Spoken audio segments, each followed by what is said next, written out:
El encéfalo. El encéfalo se divide en cerebro, cerebelo y tallo encefálico. El cerebro ocupa el 83% del volumen del encéfalo y se divide en dos hemisferios, izquierdo y derecho, que a su vez se dividen en 4 lóbulos. Lóbulo frontal. Está localizado en la parte anterior del cerebro. Cisura de Rolando o surco central. Es una hendidura presente en la parte superior del cerebro. Lóbulo parietal. Ocupa la zona que recae bajo el hueso parietal, es decir, en la parte medial de la cabeza. Lóbulo occipital. Ubicado en la zona posterior del cerebro. Cisura interhemisférica. Frondosa hendidura que divide el cerebro en dos, situada en la parte medial del cerebro. Lóbulo temporal. Se localiza frente al lóbulo occipital, aproximadamente posterior a cada 100. Tálamo. Se encuentra ubicada en el centro del cerebro, encima del hipotálamo.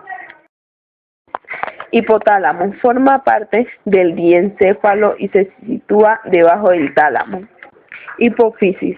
Se aloja en un espacio óseo llamado silla turca del hueso efenoide en la base del cráneo, en la fosa cerebral media que conecta con el hipotálamo.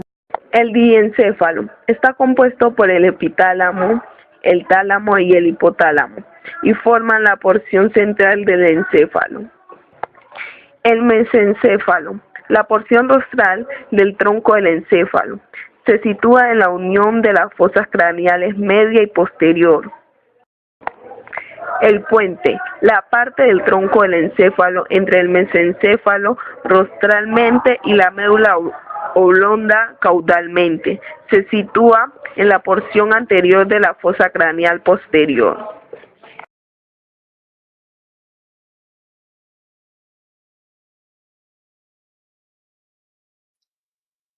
Ventrículos del encéfalo. Los ventrículos laterales son las mayores cavidades del sistema ventricular y ocupan grandes áreas de los hemisferios cerebrales. Cada ventrículo lateral se abre en el tercer ventrículo, a través de un agujero interventricular. El tercer ventrículo es una cavidad en forma de hendidura entre las mitades derecha e izquierda del diencéfalo. Se continúa posterior o inferiormente con el acueducto mesencefálico, un estrecho conducto en el mesencéfalo que conecta los ventrículos tercero y cuarto. El cuarto ventrículo es de forma piramidal y se sitúa en la porción posterior del puente y la médula oblongada. Inferiormente se adelgaza en forma de estrecho conducto, que continúa en el interior de la médula espinal cervical como conducto central. El líquido cefalorraquídeo es transparente e incoloro. Protege el encéfalo y a la médula espinal contra lesiones químicas y físicas. Además, transporta oxígeno, glucosa y otras sustancias químicas necesarias de la sangre a las neuronas. Este líquido se produce en unas estructuras vasculares situadas en las paredes de los ventrículos, llamadas plexos coroides. El líquido cefalorraquídeo proporciona protección mecánica al sistema nervioso central, dado que evita que el encéfalo y la médula espinal puedan golpearse con las paredes del cráneo y la columna vertebral. Es como si el encéfalo flotara en la cavidad craneal.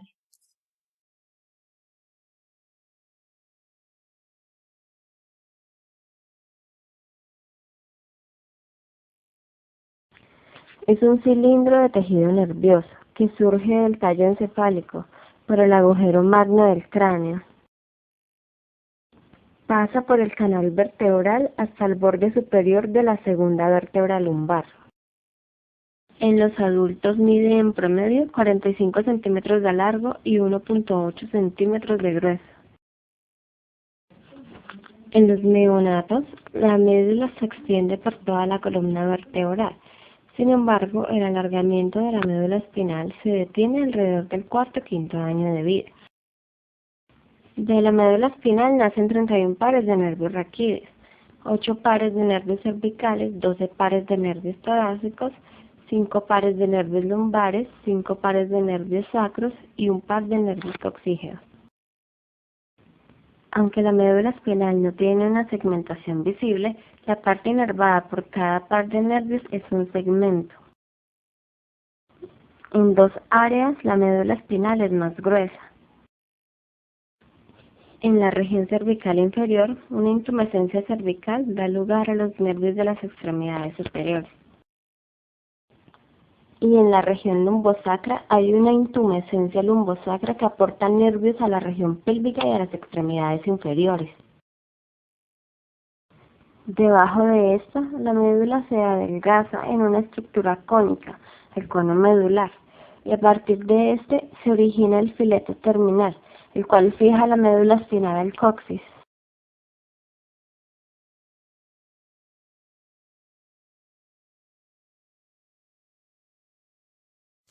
Anatomía interna. En la sustancia blanca de la médula espinal se introducen dos surcos que dividen en sector derecho e izquierdo. La fisura media anterior es una hendidura ancha y profunda en la zona anterior ventral. El surco medio posterior es una depresión más profunda y estrecha en la zona posterior dorsal. La sustancia gris de la médula espinal tiene forma de la letra H o de mariposa. Está rodeada por sustancia blanca y consiste por dendritas, cuerpos neuronales, axiones amielínicos y neuroglina, mientras que la sustancia blanca está formada principalmente por haces de axones neuronales mielínicos. La comisura gris forma la barra transversal de la H. En el centro de la comisura gris hay un pequeño espacio que se denomina conducto central o depéndimo. Este se extiende por toda la médula y contiene líquido cefalorraquídeo. El extremo superior del conducto central se continúa con el cuarto ventrículo del bulbo raquídeo. Anterior a la comisura gris se encuentra la comisura blanca anterior, que conecta la sustancia blanca del sector izquierdo con la del sector derecho de la médula espinal. En la sustancia gris de la médula y el encéfalo hay agrupamientos de cuerpos neuronales que forman grupos funcionales denominados núcleos. El núcleo sensitivo es el que recibe la información de receptores correspondientes por medio de neuronas sensitivas. El núcleo motor es el que envía la información a tejidos afectores por medio de neuronas motoras o motoneuronas. La sustancia gris a cada lado de la médula espinal se halla subdividida en regiones denominadas astas. Las astas grises anteriores contienen núcleo motor somático que genera el impulso nervioso para la contracción del músculo esquelético. Las astas grises posteriores contienen núcleo sensitivo, somático y autónomo. Entre las astas grises anteriores y las astas grises posteriores se encuentran las astas grises laterales, que se hallan en segmento torácico bajo, lumbar y sacro de la médula espinal. Estos contienen núcleo motor autónomo, que regula la actividad del músculo liso, el músculo cardíaco y las glándulas. Al igual que en la sustancia gris, la sustancia blanca está organizada en regiones.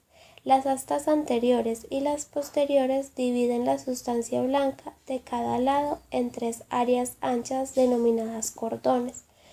El cordón anterior, el posterior y el lateral contiene fascículos de axones que tienen un origen y un destino en común, llevan información similar y pueden extenderse en direcciones de arriba hacia abajo o de abajo hacia arriba. Esto se conoce como trato o haz, que son manojos de axones en el sistema nervioso central. El trato sensitivo ascendente son los axones que conducen el impulso nervioso hacia el cerebro. El trato motor descendente es el que envía el impulso nervioso desde el cerebro. El trato sensitivo y el trato motor de la médula espinal se continúa con el trato motor y el trato sensitivo del encéfalo.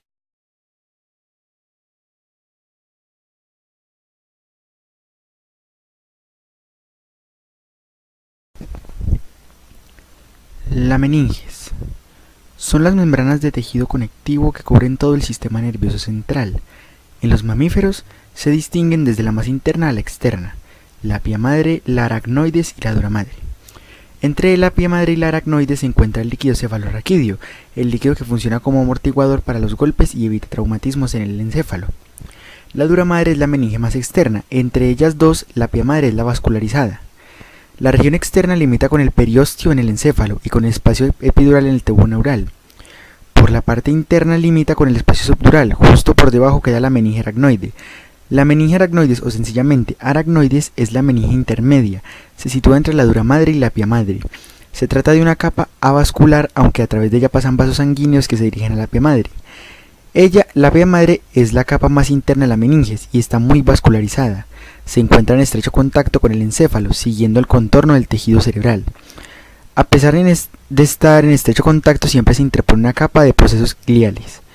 La pía madre es una capa delgada en la que encontramos fibroblastos, similares a los de las trabéculas aracnoideas. Las funciones de la meninges como barrera selectiva. Funcionan como ataque químico. Impide, a modo de filtro, la entrada de sustancias y micropartículas perjudiciales para nuestro sistema nervioso, lo que nos protege de infecciones como la encefalitis o la meningitis y del daño neurológico generado por algunas sustancias. Y también como protección biológica. Las cubiertas meníngeas que rodean el sistema nervioso central son tres. El líquido cefalorraquídeo es un líquido transparente que amortigua los golpes, lubrica y nutre a los haces de mielina que se recubren el sistema nervioso central. Circula en el espacio subaracnoideo. Esta importantísima función permite que pequeños golpes en la cabeza no supongan un grave peligro para la vida del ser humano. Cuando a la meninges o al líquido cefalomedular llegan células tales como bacterias, virus o sustancias químicas, normalmente por inoculaciones tras accidentes graves, se produce un daño, ya sea inflamación o infección. Esto puede